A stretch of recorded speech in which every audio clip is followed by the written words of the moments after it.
It is the Darksaber, symbol for the leader of House Vizsla, and later for the group known as Deathwatch. This is my review of the Rubies Darksaber.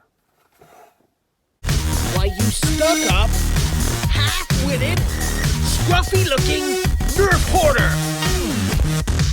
So here is the pre-Vizsla Darksaber, released by Rubies in 2011. Isn't actually a toy. It's classed as a costume accessory. And I think Rubies make a lot of costume outfits, so this is definitely not one for your kids to play with because it's quite brittle. And it feels quite cheap as well, so you can hear when I'm banging on it. It's hollow plastic. And you can see there the back of the packaging. Quick explanation of how you change the batteries. This thing takes 2 AAA batteries. And lots of warnings about not eating the lightsaber, I expect. Here's a closer look at the hilt. You can see there's some actually quite nice detailing on there. And then onto the blade, you can see that it's got some nice details on there as well. Here's the other side of the blade, and you can see it's really ruined by the battery cover, which is a bit of a shame. And you can see there's a little bit of weathering right in those little cracks, which is quite nice. So even though this is classed as a costume prop, it still does have one nice feature. There's a little switch here on the hilt.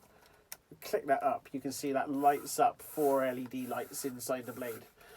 I wish it was done a little bit different because it looks a little bit just like there's 4 dots lit up.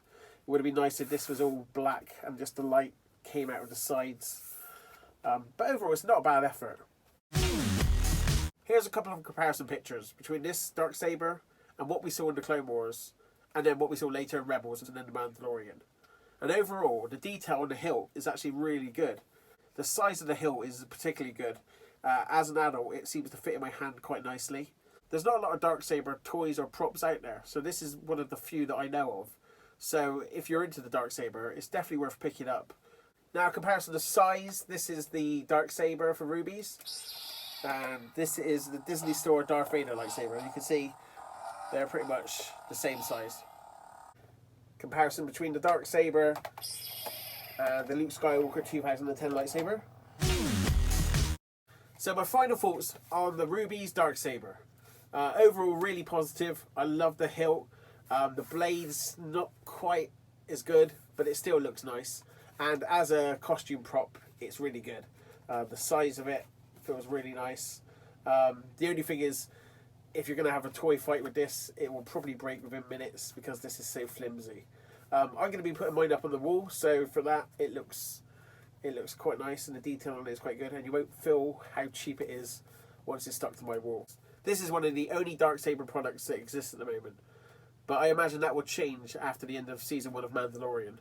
But for now, this is probably one of the best and only ways to pick up this blade. Until next time, may the foam-flinging force be with you. For Mandalore! Oh my, Master Nerf Hoarder really does love his Star Wars Nerf blasters. Anyway, please like and subscribe to the channel. Come along, R2. We're leaving.